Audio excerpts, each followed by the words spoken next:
Hey guys, what's up? Welcome back. Wow. I can't believe that we're here already again. We're doing another mob takeover, and this time with a super special guest, Dr. Kirk Honda. How are you, Dr. Kirk? Good. Feeling good. Stormy outside, in Seattle it gets a little stormy in the fall, so I feel that coziness feeling, of wanting to stay inside and read a good book.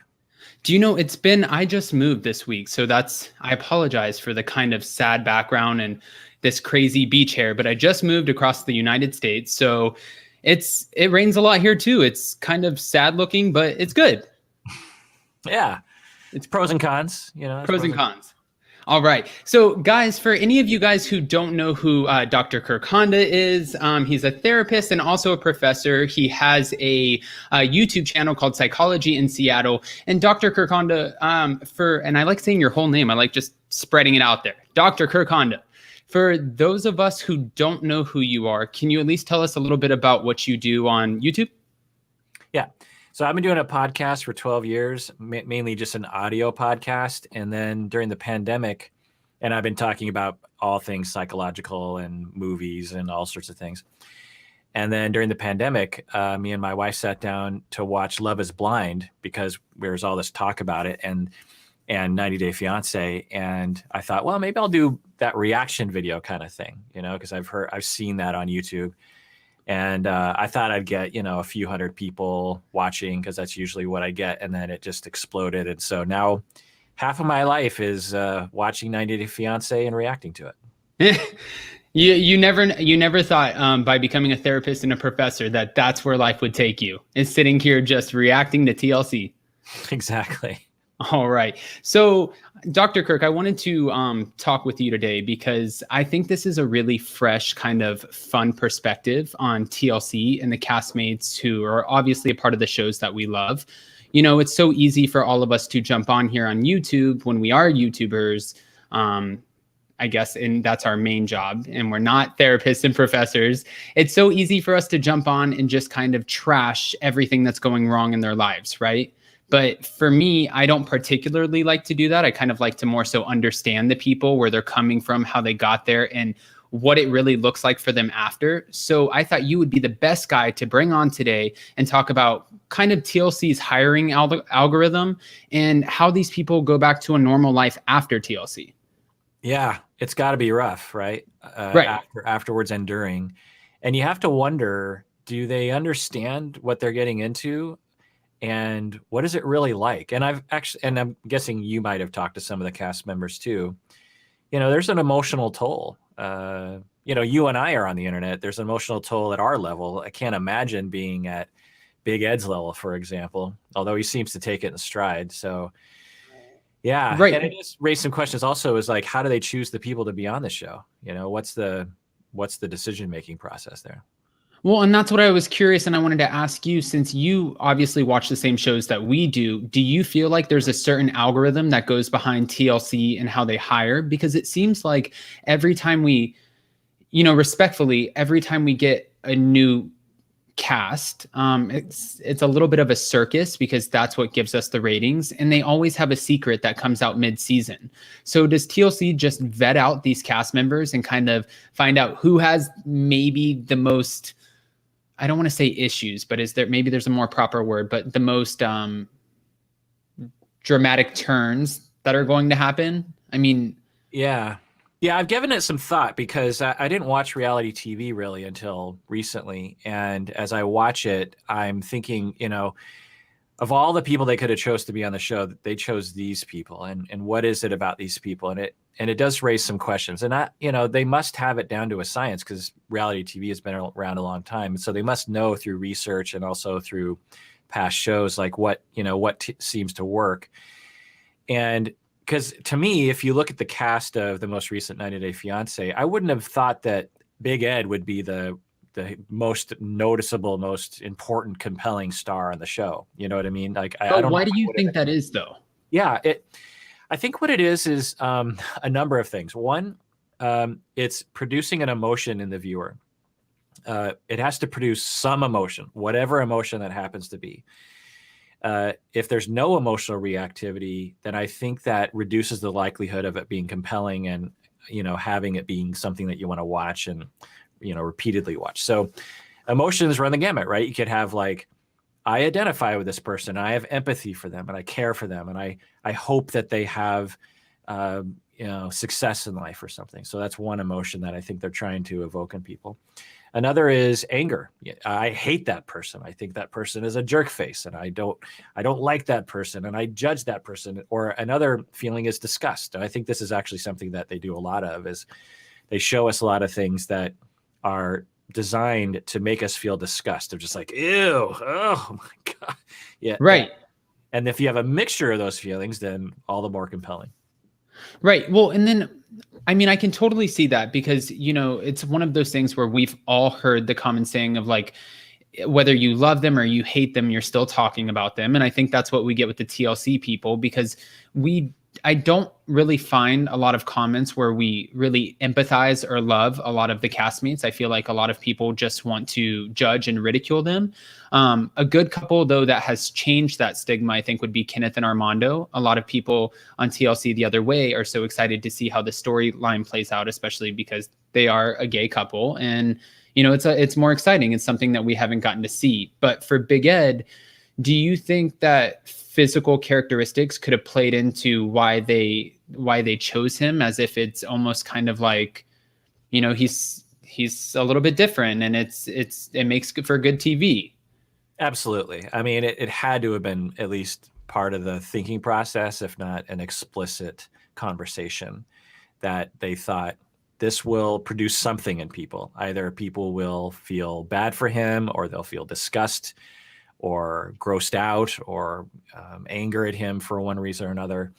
I'm sure it's part of their discussion process. Yeah. And it raises some questions of just like, is that exploitation, or is it raising awareness? Because I didn't know, and I still don't know that much, but apparently it's some condition that he has around, I don't know, it's some kind of genetic condition that he has that produces, I think, a shortened neck, if I'm not mistaken, like spine-wise. And I'm not a physician, so don't. Right. But I didn't know about that condition or that, genetic reality until I looked into it a little bit. So maybe it raises awareness. I don't know. But you bring up this question because when I watch the show and I would react to it, I have my take. And then I would see a lot of people in the comments just attacking the cast members. And I thought, well, maybe this cast member is just particularly hated, but it just seemed to be like frequently people seem to get on this bandwagon of ridicule and hate or anger or something, or it might even be because they're kind of bullying in a certain sense on right. them.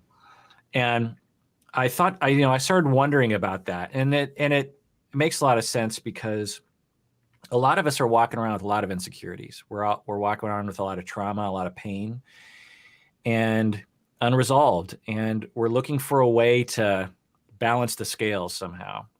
In the same way that the bully in the 5th grade, when he goes home, he's being abused usually. And so he's trying to balance the scales by taking it out on a innocent, helpless, less powerful person at school.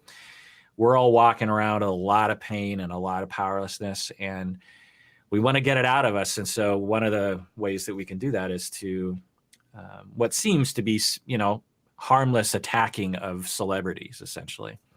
It gets things off our chest. It distracts us from our own internal issues. I don't want to accuse everyone, right, alienate everyone, but it does provide an opportunity for us to reflect on our own traumas and our own needs. Right. So that's essentially what putting yourself on camera and putting yourself in front of the world, it's kind of like, it's one of those, it feels a little bit like a come up to you, and almost like and this is just my own personal perspective, so I'm curious what you think about this. If Big Ed would have been somebody who was bullied, or let's say Darcy and Stacy, they would have been bullied in high school, then it makes sense why they are trying so hard to have the attention in their adult life, right? And they go above and beyond to kind of still live as if they're in their 20s, as opposed to being 40, 50-year-old women.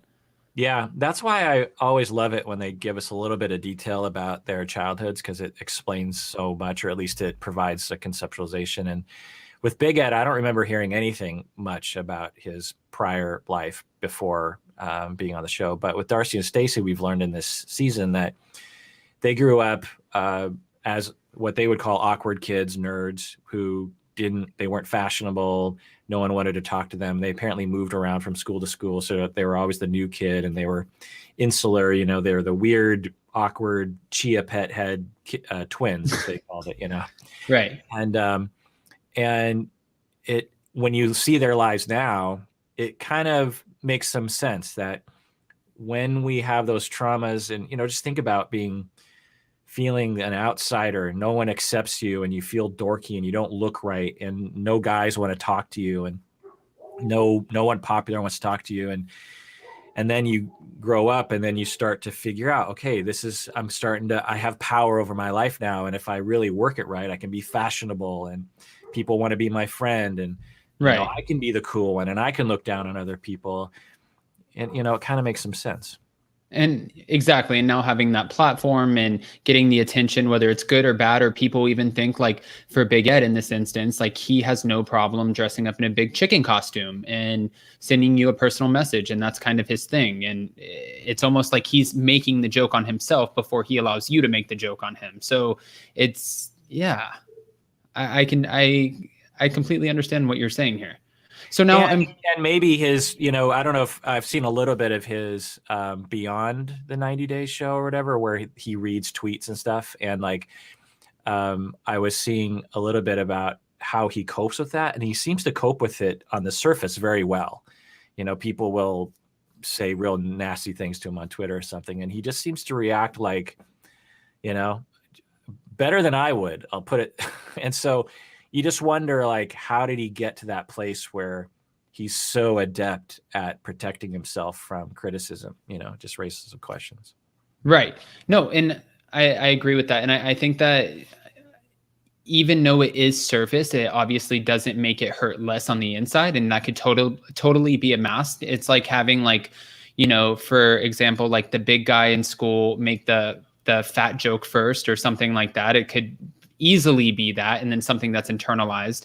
But Dr. Kirk Honda, since I like saying your first, last name, and your title, do you mind if we bring on a caller or two just to ask them and see what they think about this? Please. Yeah. And before I do, I just want to grab this Master of BlackJack. Who Said That game really quick, because we can't do this without that. And because every time I bring on a caller, I always ask them, Master of BlackJack's Who Said That game. Here we are. Who said that? Okay, so before I bring on a caller, Dr. Kirk Honda, do you mind if I ask you, and let's see how good you know your TLC on the game Who Said That? Okay, yes. All right. Here we go. I'm going to go. All right.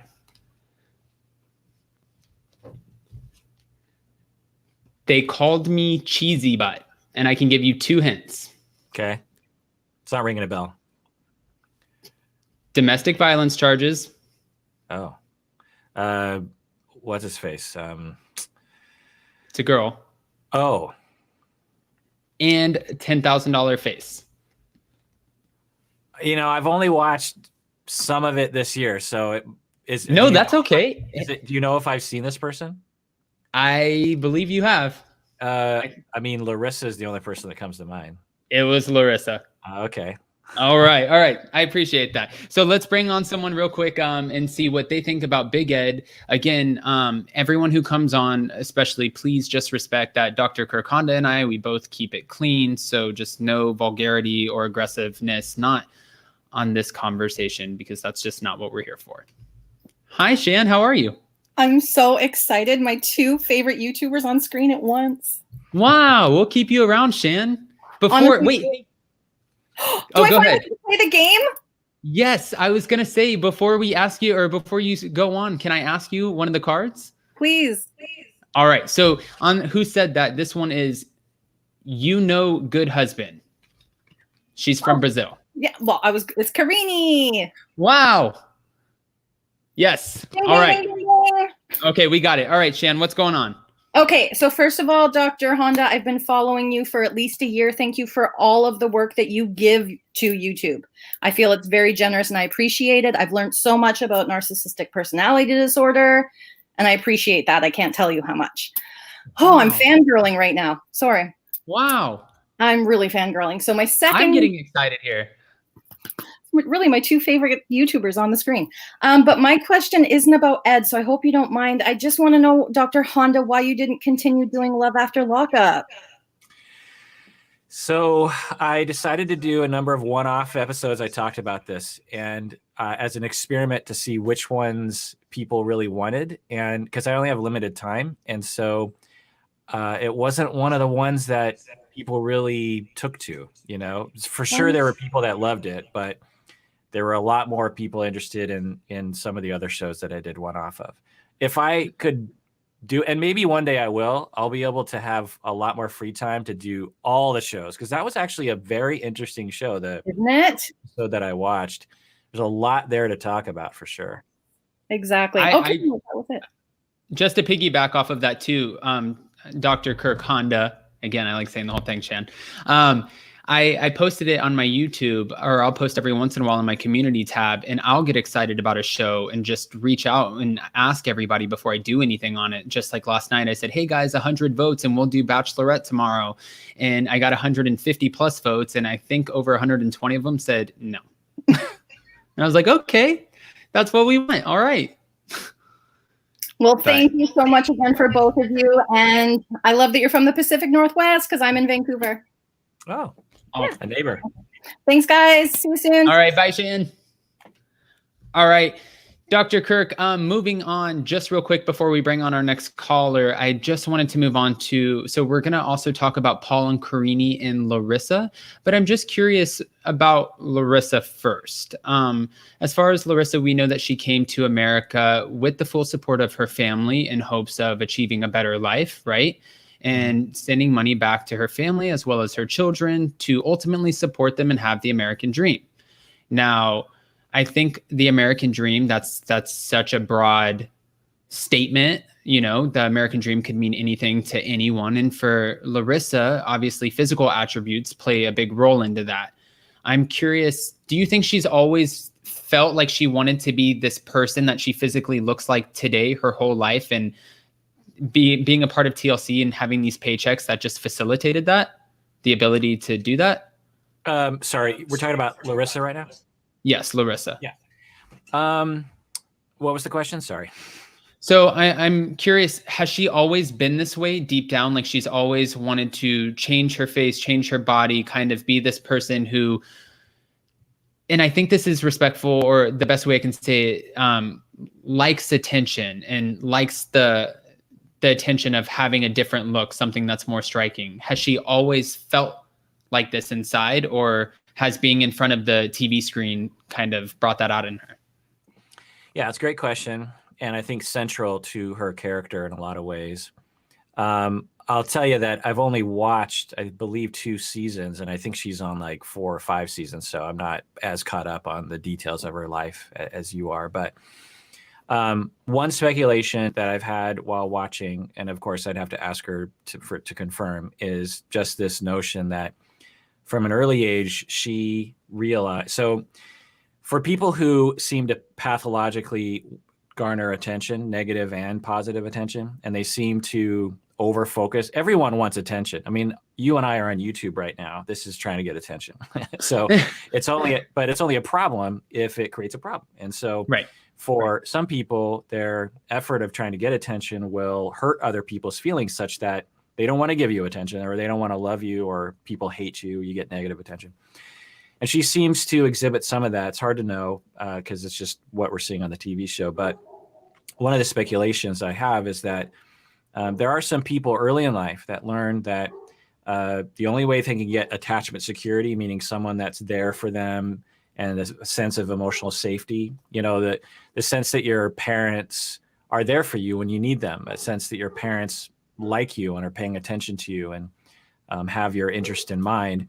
In order for her to experience that early in life, it seems as though maybe she had, because she wasn't getting enough of that, she had to try to get attention and demand it from other people such that she would get a little bit of attachment security. And what this does is it locks in your patterns in the way you see the world, such that as an adult, you end up shooting yourself in the foot by trying to get too much attention and not emphasizing more healthy ways of getting attachment security. I don't know, but Wow. I've treated people like that before.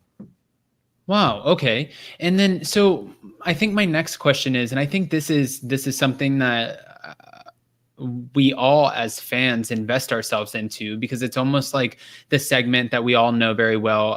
Where Are They Now? Right. Where we see stars, celebrities, or former reality stars, and we see them maybe 100 pounds more coming out of a really bad gas station. They always seem to catch the worst sides of these people. But for Larissa, Life After TLC, we obviously know that she has her Cam show, Cam Soda, or whatever the case is, that makes her a lot of money now. So TLC fired her because it's too much explicit content. But now that she's not on national television, is it going to be hard for her to go without that kind of notoriety as it fizzles out that she's already had it? So Larissa has a Cam show? Yep. It's called Cam. It's on Cam Soda, and it's a more explicit where she shows off her plastic surgeries and kind of her, it's a little bit more intimate photos and stuff like that. Yeah. Well, it all comes down to, for me, when I watch the show, is what are their goals in life? What are their needs? So for Larissa, I would, I'll just talk about the people I've treated with this condition of pathological attention seeking as a proxy for attachment security. Is deep down, they have a need for attachment security. They want to know that people love them. They want to know that people are dedicated to them, that they're safe with other people, that they matter in the world. And so they're trying to get that done. But they believe that they can't get that done because they learned early in life, there's really no point in trying to get that done, but I can get a ton of attention. Right. So as she heads into this other activity, post TLC, is she getting her needs met? Now, can she do this Cam and get her needs met in some other way? Maybe there's a healthy relationship or a set of people. Absolutely. Or is it just another manifestation of running away from attachment security and getting her needs met and toward that illusion and fantasy of attachment security through attention seeking? I don't know. We'd have to ask her. Okay, that's fair. And then I know this is a little bit off topic, and before I bring on another caller, may I ask you, and you can totally just decline to answer for sure, but would you consider Darcy to have the same, can I say condition? Yeah, condition, mental, perspective. Mental perspective. I like that.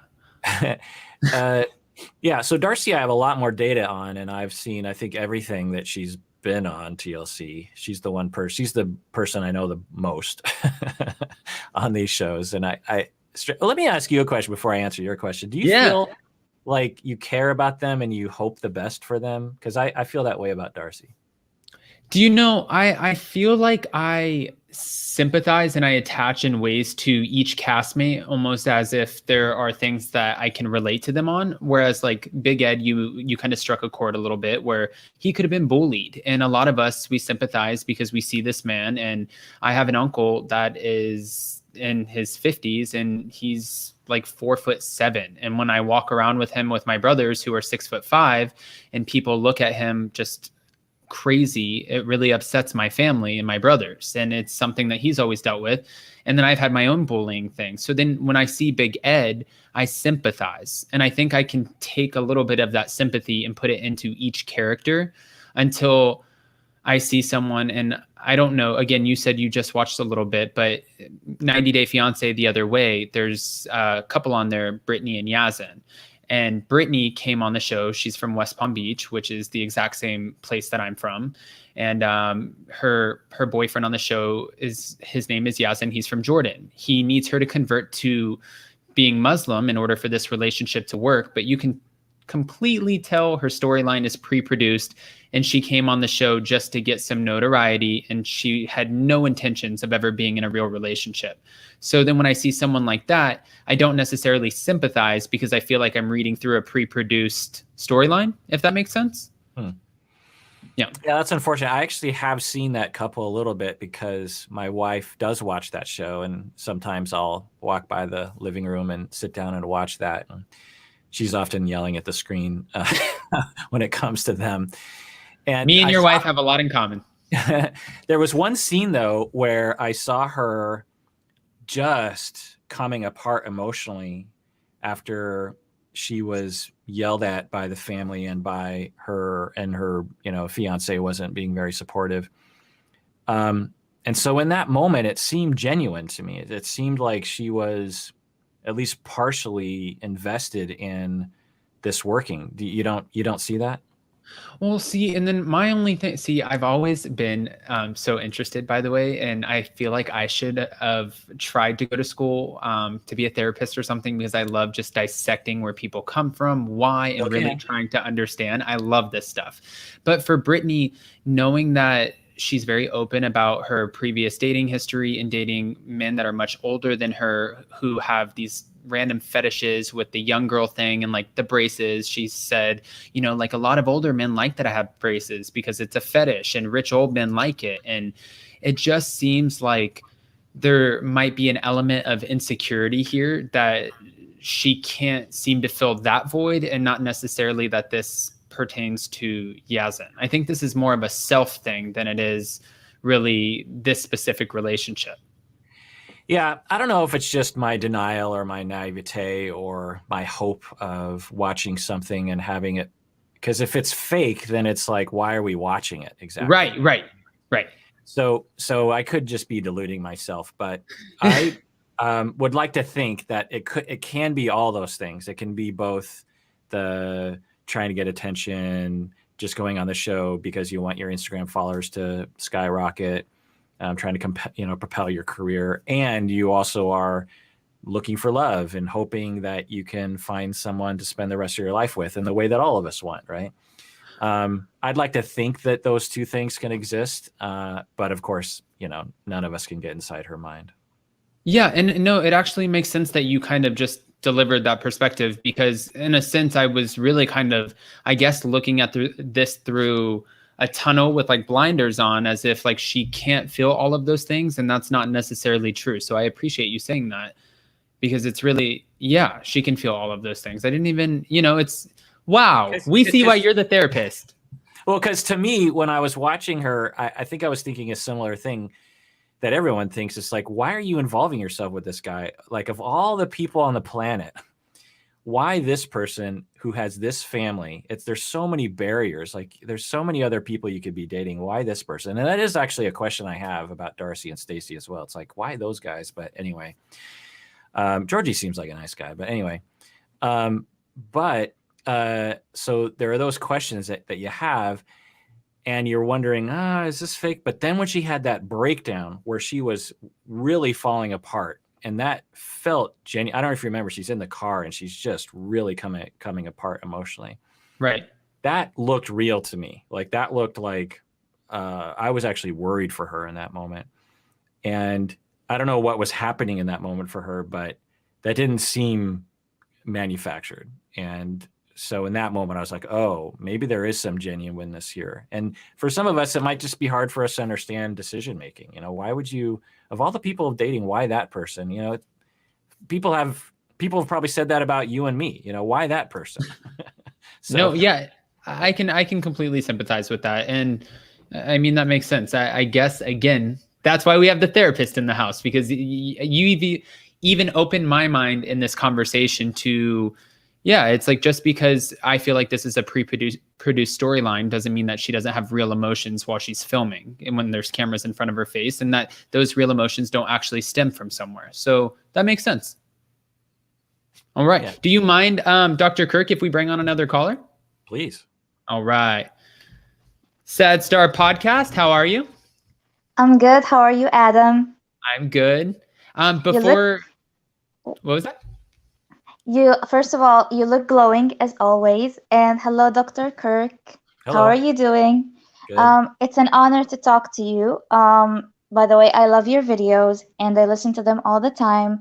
And by the way, your videos help me a lot, by the way. So It's like I watched some of your videos and I can think back of some moments in my life, and it kind of makes things clear. So thank you so much for that. Great. Music to my ears. Wow. If you're talking about me, maybe you're talking about Adam. No, she's talking about you. No, about you, doctor. Oh, great. Music to my ears. That's why I do it. So Adam, what's up?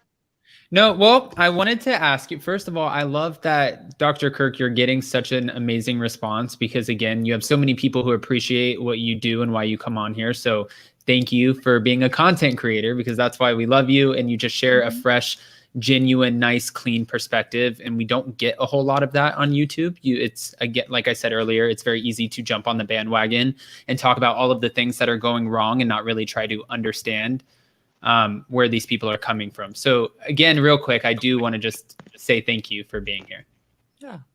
Yeah, of course. And then Sad Star Podcast, I want to ask you, I have a Who Said That card, and then I wanted to see if you wanted to ask Dr. Kirk any questions. Sure. All right. So let's just pick a random one. Here we go. Oh my God, I'm so scared. I've heard Latin men are beasts in the bedroom. What? Who's that? Is that cold? No. It's not. Who? Give me a hint. Narrow. There's two hints here: narrow shoulders and no sleeve shirts. I can give you another hint. He's on Pillow Talk and he always crosses his legs. I don't know anyone on Pillow Talk. Is it the Robert, the guy? Tim, who's that?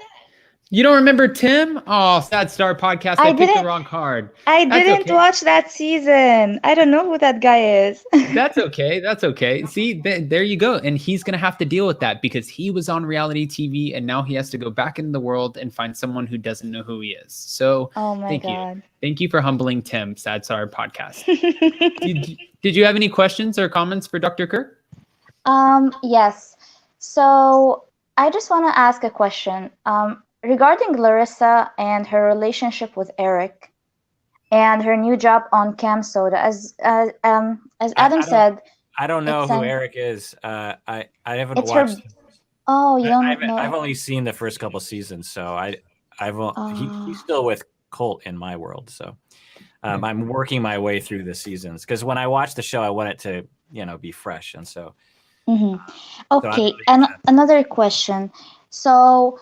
There was that moment when Brittany was having this conversation with Yazan and his mom and his dad, and she broke down when Yazan's mom went hard on her, and I thought that she cried for a few reasons, and the main reason was she cried because she likes to be in control, and that's something that we've all noticed. At least I've noticed, where she says, "It's my way or the highway. It's either you listen to me, Yazan, or nothing happens." Like, at least that's what she shows when she's with Yazan or around him. So the moment she went there to meet the family and whatever conversation she had with Yazan didn't happen when they met the family, I think that's when she broke down. Because the family wasn't going to get it. Do you think I'm right or wrong? And how do you see this whole dynamic happening? I mean, all of us are speculating and based on watching human beings through a pinhole in a fence. So, any guess is good as any other. But I'm remembering more about that moment, and control. You could definitely conceptualize it that way. And why do we want control, right? All of us like to have control. Why? Because it's safe to be in control. And for those of us that are pathologically control seeking, it's because we probably feel unsafe a lot, and we were made to feel unsafe a lot. So that would be one question I would have. But the other, I'm remembering her breakdown emotionally, and from my memory, she at that point suddenly realized, seemingly, that she was in another country, in a completely different culture, with no one in her corner. I think, but as she was going there, she felt like, well, Yazan was in her corner. And then as she started to go down the roads with the in-laws and other people, she suddenly realized that night that it's like, oh my God, I'm completely alone. No one's in my corner.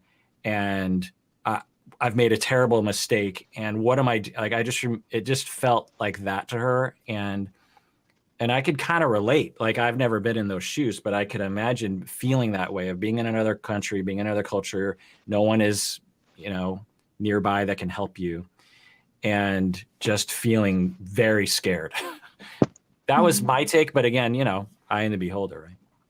Yeah. So, as you said just now, that Brittany, she likes to be in control, or at least from what we say, she seems to like to be in control, which control equals some sort of safety to people. Safety is security. So, from what we've seen, and as you've said before, there is some sense of like some sense of like attention seeking, especially from people who are on the show. And she likes attention very much from her pictures, from the way she acts online. And from what, like at the beginning of her segment, her and Yazan, she had this song playing where she said that she's going to meet her Arabian man. She's going to get that Arabian money.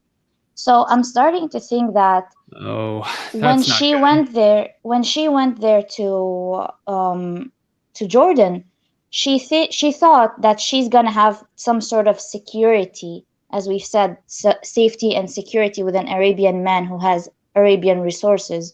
Do you know what I mean? Like, Arab men have this some sort of like persona around the world that they're rich and they're famous and they have a lot of money, which equals security.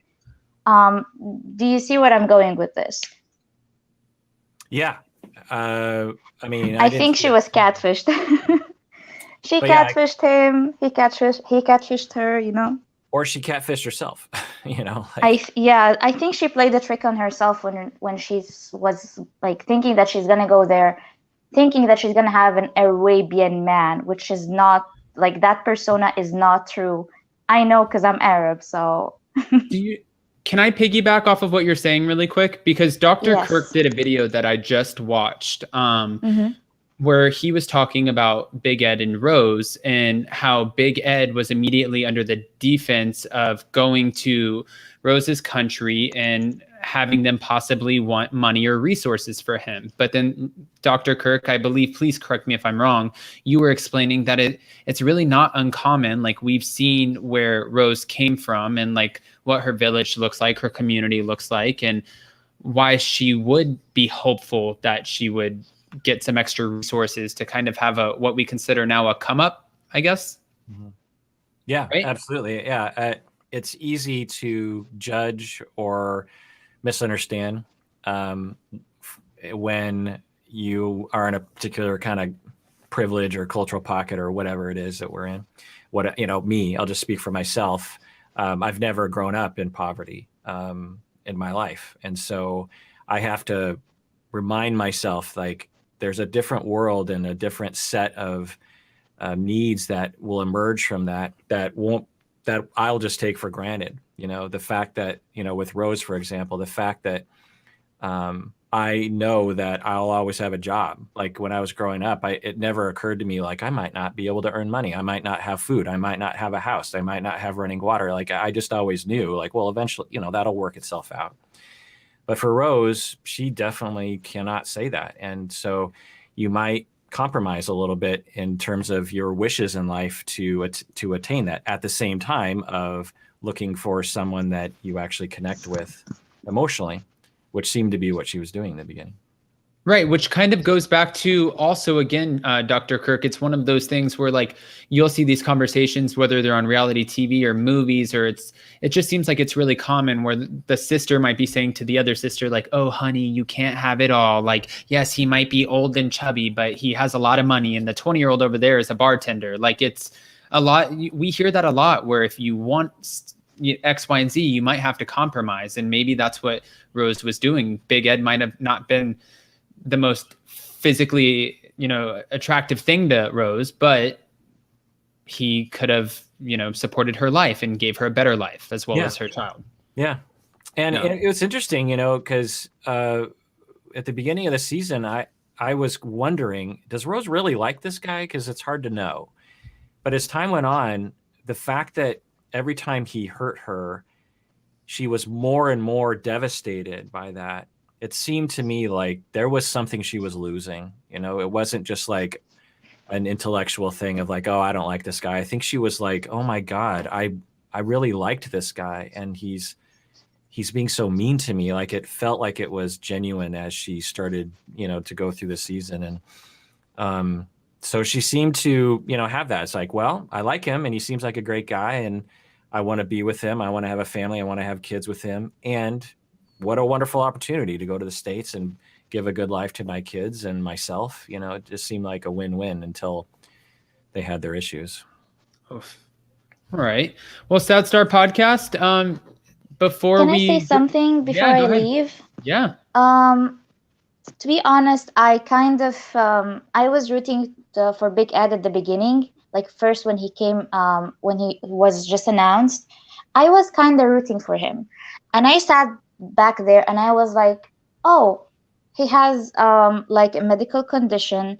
He has Klippel syndrome, and I was like, oh, he's probably like someone is probably gonna bully him, and I'm like, I'm really sensitive about bullying because I was bullied to the point where I was hospitalized before twice. So I was like rooting for him, like very like I got emotional, and then when I was sitting back and watching, I was like, hold up, like why am I getting invested in this? Like I'm getting emotional, and when I got emotionally involved, I was also emotionally invested, and I was like, this is not okay. Like I started thinking that TLC are just a bunch of sharks. Honestly, they are sharks. They know what they are doing. They put him there. Yeah.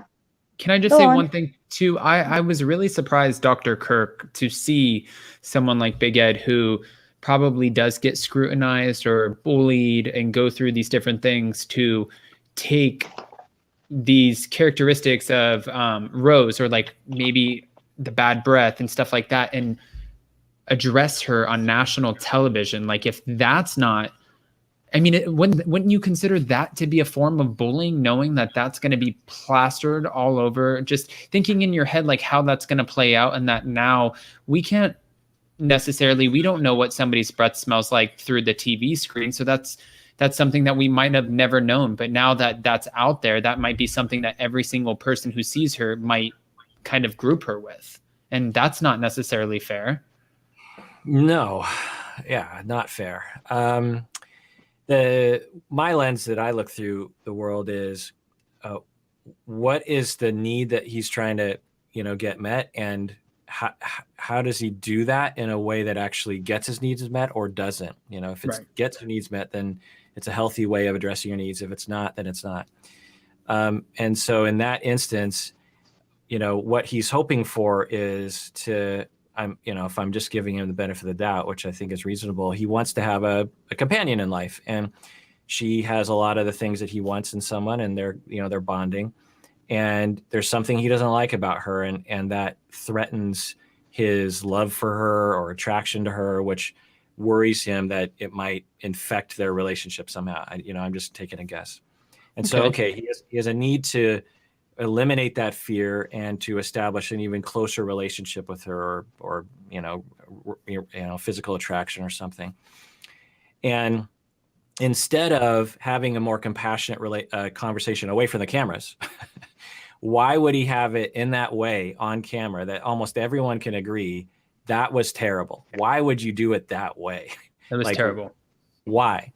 So this usually has to do with our defenses. There's something getting in the way of him being able to more directly address his needs, and instead doing it in this other way. And he did this repeatedly. He's actually a pretty good case study in watching someone shoot themselves in the foot.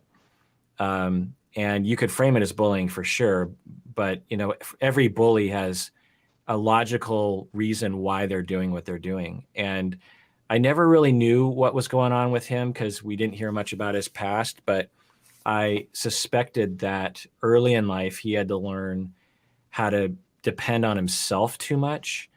And you can just watch my videos for that. But right.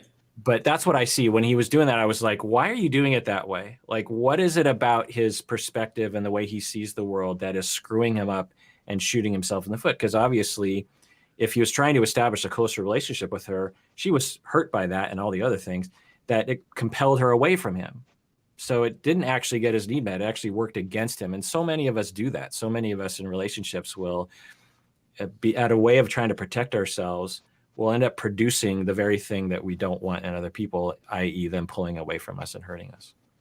Right. Almost again, since you know her so well, Darcy would be a good example of that, because in a way to protect herself, she's always trying to kind of like attack the person that she's interested in, because she wants to almost push them. I feel like push them away before they exit on their own. So it seems like it's her choice, but then really that's not what she wants. But she thinks it's a defense mechanism, a way to protect herself before what she thinks is the inevitable is going to happen. Exactly. Yeah. I mean, that's one way to put it. Another way is she's testing to see if it's true. You know, if Georgie is true, or Tom or Jesse. You know, if you test someone and they pass the test, can be a subconscious process. Then it's like, okay, I can depend on them. Or, you know, yeah, all that stuff. Right? Yeah, just like vetting them. Because clearly she wants a relationship, right? It's clear that she wants a secure relationship. So why would she shoot herself in the foot by, one, choosing the kind of people she chooses, which is one avenue of analysis, and two, how she treats particularly Georgie, because we haven't seen the same behavior from Georgie that we did with Tom and Jesse. Right. All right. Well, Stat Star Podcast, I appreciate you. We're going to go ahead and drop you down and move on to the last couple. Thank you, guys. Thank Bye-bye. you.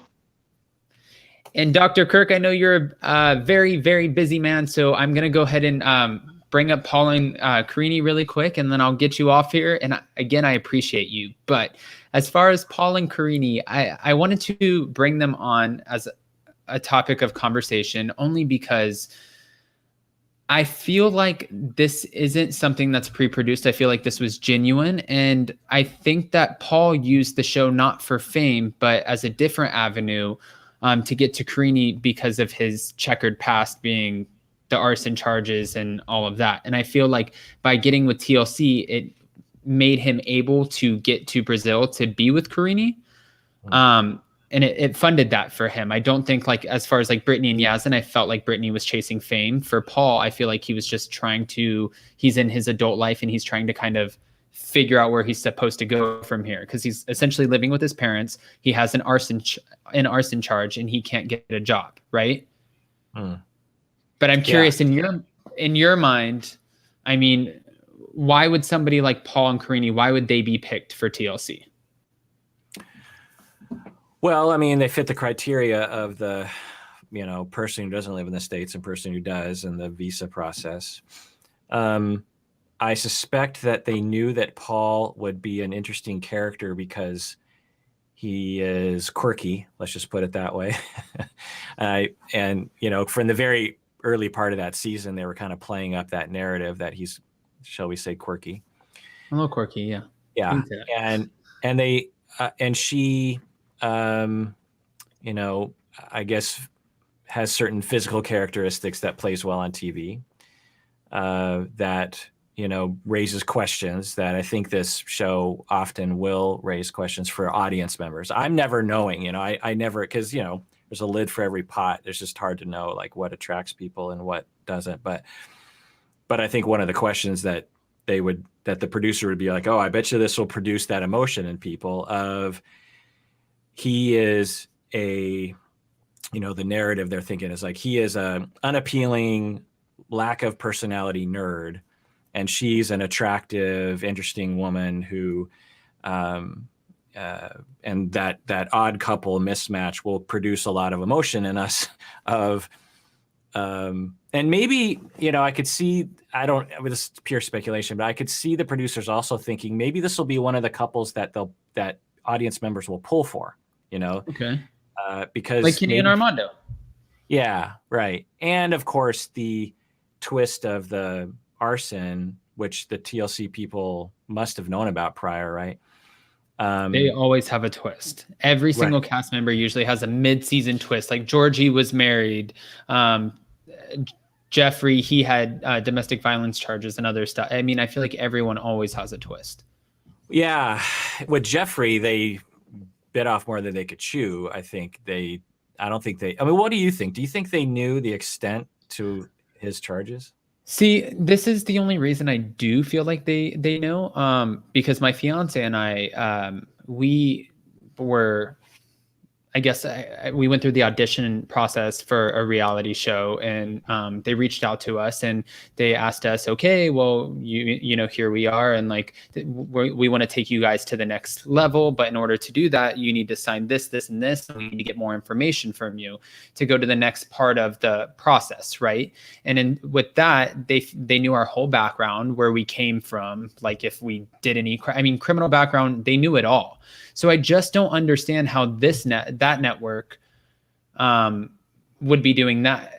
So Bravo would be acting like that, but TLC, they don't do background checks, especially when TLC, they're dealing with, and this isn't any disrespect, but just more everyday people, as opposed to like Bravo, who seeks out a lot of already well-known household names or celebrity names like Denise Richards or Tori Spelling or somebody like that. You know what I mean? Like for TLC, we're getting everyday people who might live in your neighborhood, might be your neighbor, and they just might have got picked.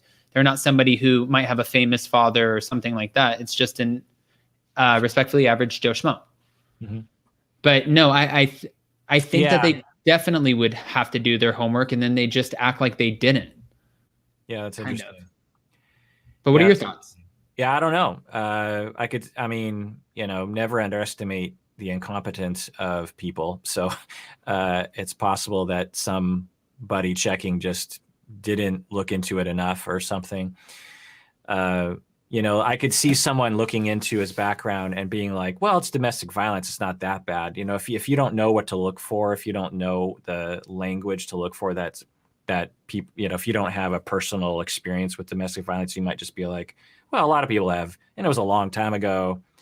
So I could see that happening, but I could also see them looking at this and going like, oh my God, this is going to be gold, because it's not only going to create some drama and tension for the show, but it'll create conversations outside the show on the internet that will, increase ratings. I could see that happening too. And is it kind of crazy to think of it from like you could easily say this is skepticism or this is conspiracy, but I'm just thinking of it from an inside, behind the scenes, a production level. Do you feel like they could know these things that are going on? Because think about it. It goes back to that saying, fool me once, shame on you, fool me twice, shame on me, right? Yeah.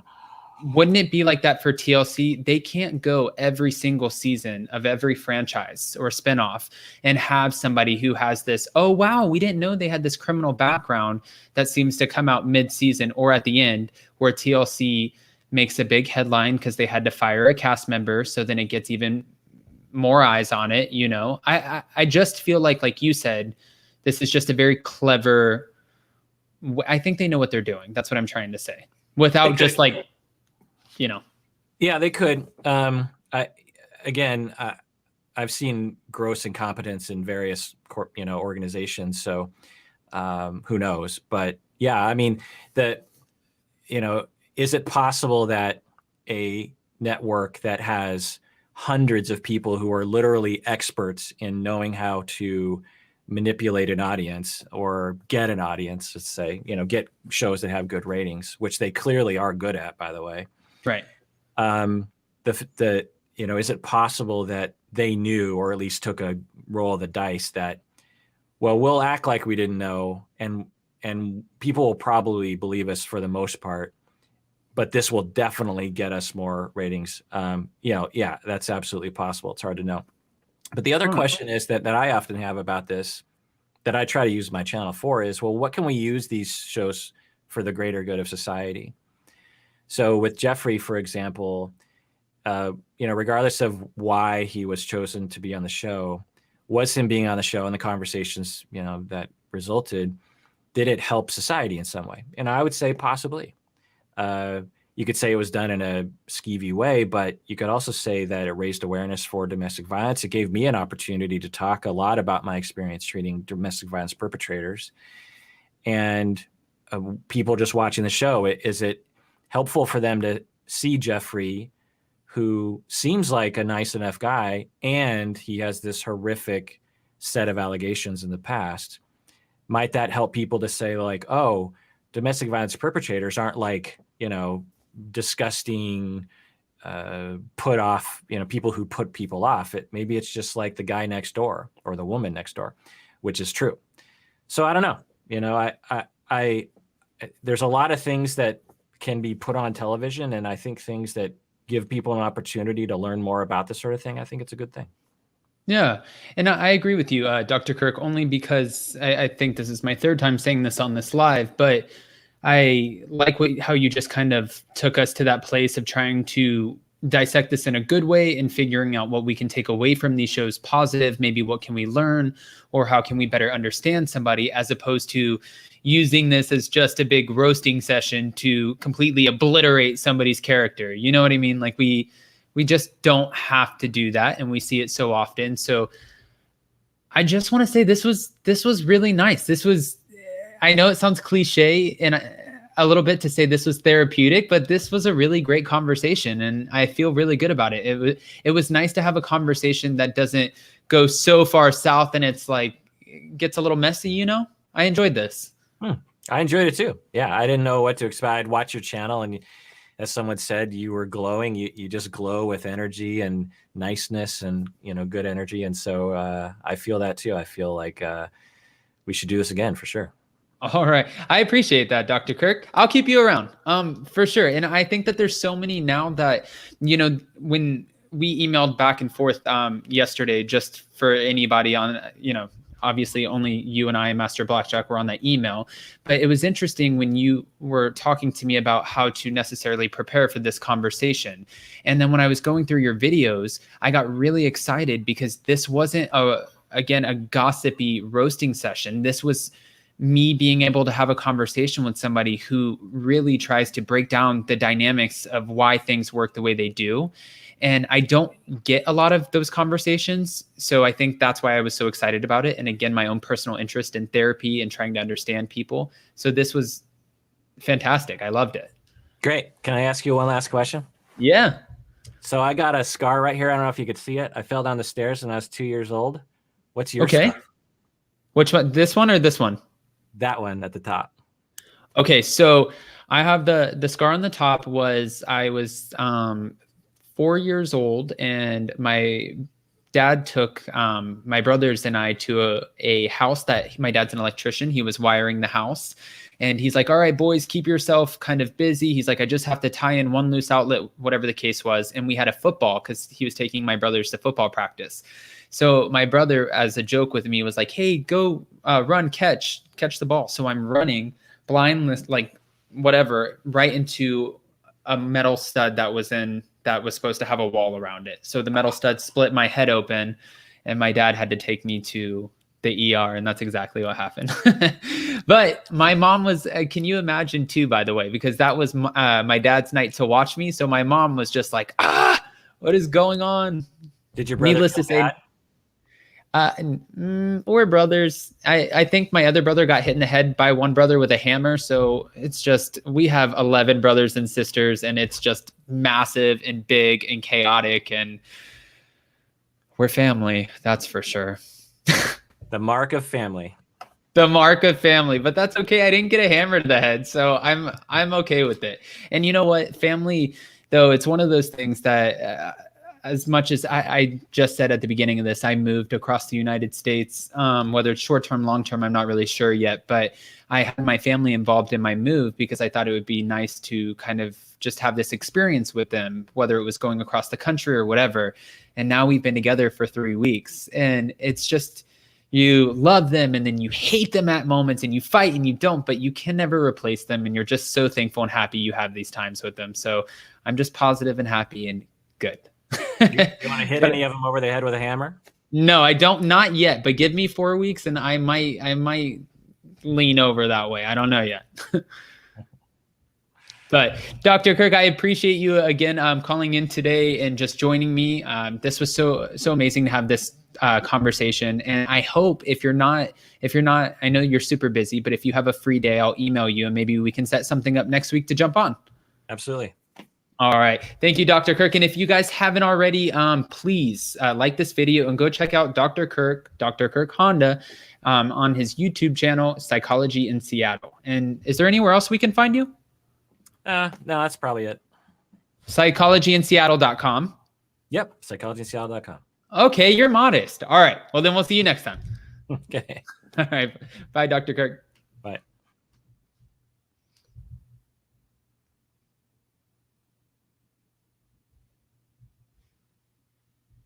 Bye, bye, bye.